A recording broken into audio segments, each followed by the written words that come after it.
No Evangelho de João, capítulo 7, versículos 44 e 45, quando os principais sacerdotes e fariseus enviaram homens para prenderem Jesus, eles mesmos ficaram presos diante da sua autoridade. E voltando, eles disseram àqueles que os enviaram: nunca homem algum falou como este homem. As palavras do Senhor, em sua própria definição, no Evangelho de João, capítulo 6, versículo 63, eram: as palavras que eu vos disse são espírito e vida. Será que pode ser dito o mesmo das palavras que saem da sua boca? Das palavras de sua pregação no púlpito? A sua pregação gera vida? As suas palavras têm realmente autoridade espiritual? Elas são um veículo que o Espírito Santo usa para convencer o homem do pecado? Jesus nunca mudou a sua mensagem para atrair mais pessoas para o Evangelho. Ao contrário, quando em João capítulo 6, ele proferiu seu discurso sobre ser ele o pão da vida e que era necessário comer da sua carne e beber do seu sangue para ter comunhão com ele, muitos dos seus discípulos, ouvindo, disseram que era duro aquele discurso, quem poderia ouvi-lo? E tomaram uma atitude, se afastaram e não andavam mais com Jesus. E Jesus não facilitou para eles. Ao contrário, ele apertou ainda mais. Ele chegou para os apóstolos, os mesmos apóstolos que ele havia escolhido, e perguntou se eles também queriam se retirar. Você faria isso? Da mesma maneira, após a descida do Espírito Santo em Pentecostes, em Atos 2, os apóstolos não se intimidaram diante do Sinédrio com suas ameaças, prisões e perseguições. E em Atos 5, 29, nós encontramos os apóstolos diante do Sinédrio afirmando o seguinte: mais importa obedecer a Deus do que aos homens. E veja bem, o Sinédrio era o supremo tribunal dos judeus. Será que aconteceria o mesmo hoje? A grande maioria dos pastores, dos pregadores, estão presos a doutrinas de homens, a costumes sociais de denominações, a modismos, a sabedoria puramente humana. Estão presos à psicologia, a palavras ou mensagens de autoajuda que impedem o agir do Espírito Santo e que não tem nada a ver com o poder de Deus. A igreja de hoje tem muito mais moda do que paixão. É muito mais emocional do que profética. É tremendamente mais natural e superficial do que sobrenatural. Os fatos que aconteciam na igreja de Atos eram maravilhosos e incríveis. E por que eram? Porque ela era totalmente dirigida e controlada pelo Espírito do Senhor. É ela a igreja exemplo e que deve ser copiada se nós queremos uma igreja realmente bíblica. Atualmente, a igreja está em sua grande maioria somente divertindo, sendo muito mais um passatempo e um grande clube social. Mas não foi para isso que ela foi criada. Não é essa a missão dela. A igreja foi chamada para deixar o mundo e ingressar no reino de Deus. E para que isso realmente ocorra, o Senhor exige dela a separação de toda e qualquer iniquidade, de todo e qualquer pecado ou imoralidade. Pois a igreja é a noiva de Cristo, o que indica que ela deve ser totalmente dedicada a Jesus e aos seus ensinos originais. E só existe um evangelho de Cristo, a mensagem da cruz. A igreja do Novo Testamento era identificada com pobreza, perseguições e prisões. Hoje, a maioria das igrejas cristãs é identificada com prosperidade, com empresas altamente rentáveis, com popularidade, riquezas, poder e status. Ai de nós, pois a maioria de nós que professa o nome santo de Cristo, estamos andando com algemas e com cadeias nos pés, e com as bocas e as mãos envolvidos na mortalha da tradição e da escravidão dos credos feitos pelos homens, presos no temor do homem. Falta-nos o poder do alto, pois temos muito pouca devoção. Falta-nos a pureza apostólica que vemos na igreja de Atos. Onde está a ênfase na pureza de coração? Onde estão a integridade e a santidade? Onde está a honestidade? Hoje temos um evangelho diluído, adulterado, pregado por adúlteros que em sua maioria reivindicam ser cheios do Espírito Santo. Que tremenda insensatez, pois estão declarando que o Espírito Santo é um idiota. Onde está o sal da terra? Onde está a luz do mundo? Mateus capítulo 5, do versículo 13 ao 16 diz, é Jesus falando, vós sois o sal da terra, e se o sal for insípido, com que se há de salgar? Para nada mais presta, senão para se lançar fora e ser pisado pelos homens. Vós sois a luz do mundo. Não se pode esconder uma cidade edificada sobre o monte. Nem se acende a candeia e se coloca debaixo do alqueire, mas no velador, e dá luz a todos que estão na casa. Assim resplandeça a vossa luz diante dos homens, para que vejam as vossas boas obras e glorifiquem o vosso Pai que está no céu. Onde estão as boas obras da igreja atual, feitas para que o Pai seja glorificado? Onde estão? Infelizmente, a grande maioria de nossas obras envergonham o nome do Altíssimo Deus. A grande maioria de nossas obras estão envergonhando o nome santo de Deus. A imensa maioria das igrejas de hoje estão apagando o verdadeiro poder do Espírito Santo e deixando-o de lado. Veja o que eu disse, o verdadeiro poder do Espírito Santo, e prendendo-se no poder do homem. E o homem, com todo o poder e sabedoria que possa ter, ele não pode salvar alguém. O homem, com todo o poder e sabedoria que ele possa ter, com todos os seus talentos, ele não pode salvar ninguém. Isaías 4:6 diz, não por força nem por violência, ou seja, não no poder do homem, mas pelo meu Espírito, diz o Senhor dos Exércitos. E assim, elas deixam de resistir ao espírito do mundo, a Satanás e ao seu império. E só há vitória contra os poderes das trevas mediante o Espírito Santo. A igreja de hoje é uma igreja doente em um mundo que está morrendo. A igreja de hoje é uma igreja doente em um mundo que está morrendo. E eu pergunto, o que um doente pode fazer por alguém que está nas portas da morte? Por um moribundo?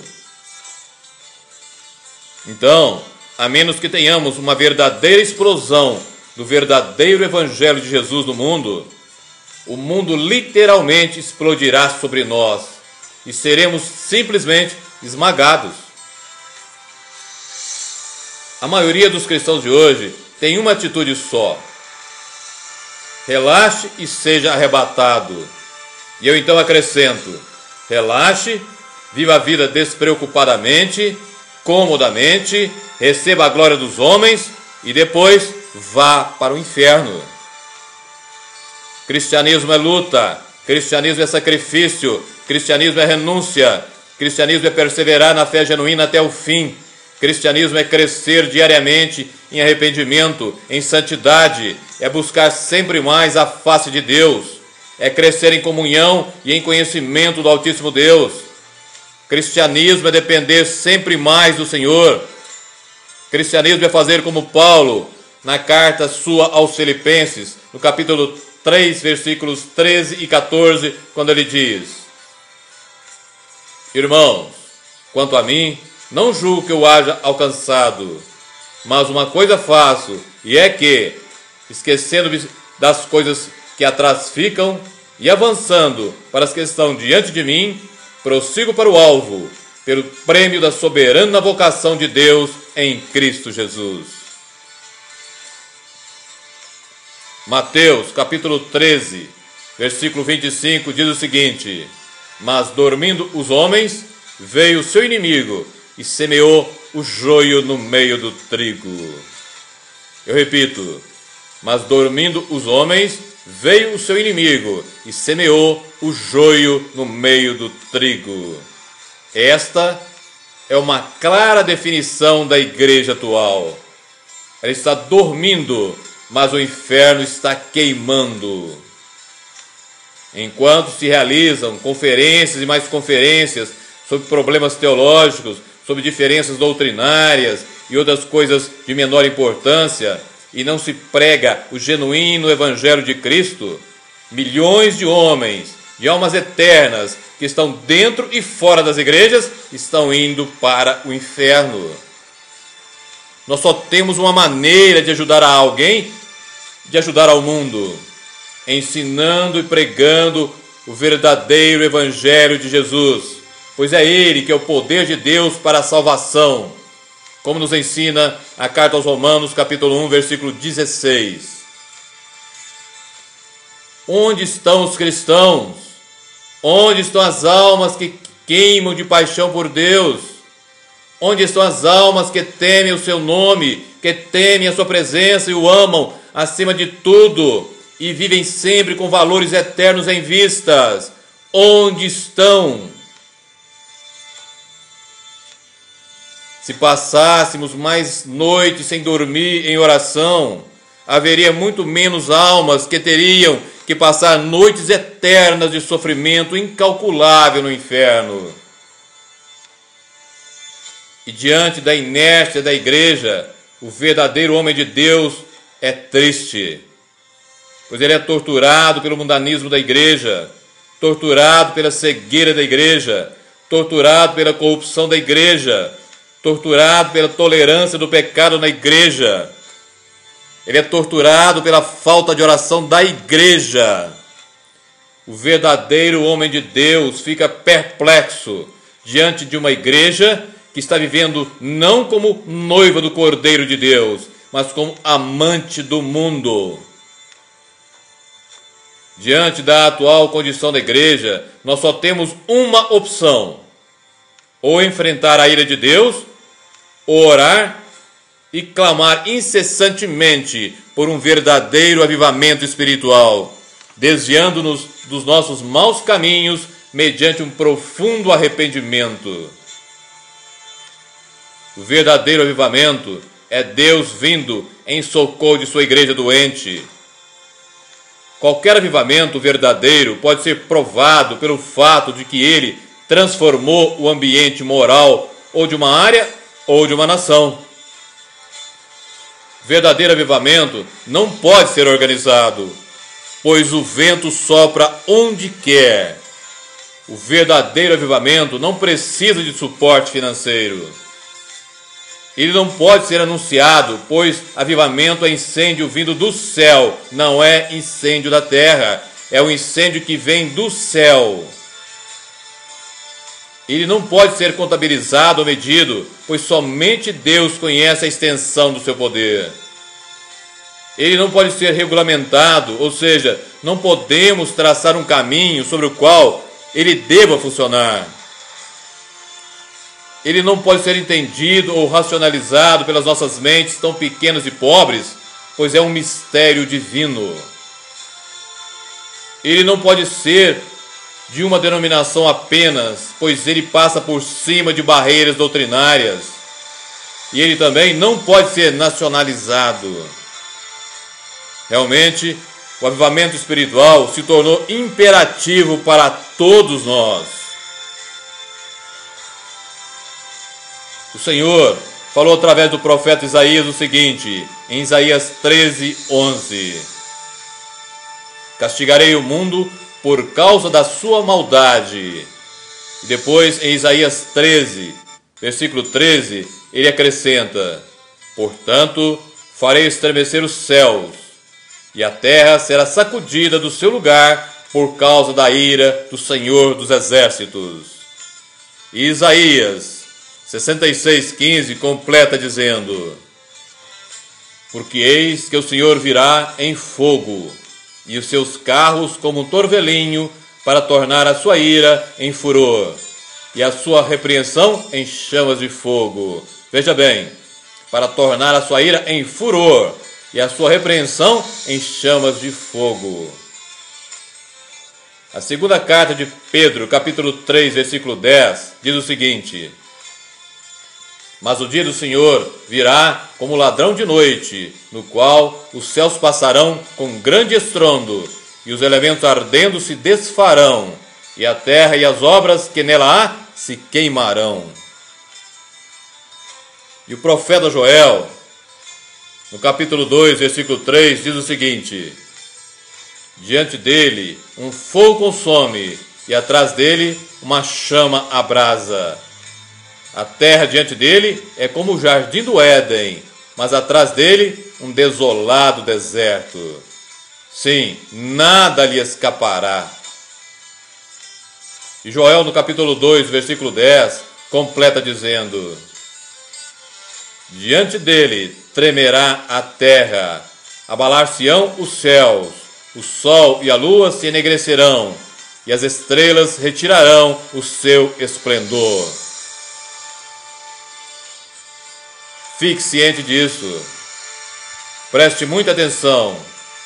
Estamos caminhando para aquele período quando tudo que puder ser abalado, será abalado, a fim de que o reino que não pode ser abalado, permaneça. E para enfrentar esse terrível julgamento, o Senhor diz em Joel 2, versículos 12 e 13: ainda assim, agora mesmo, diz o Senhor, convertei-vos a mim de todo o vosso coração, e isso com jejuns e com choro e com pranto, e rasgai o vosso coração e não as vossas vestes. Rasgai o vosso coração e não as vossas vestes.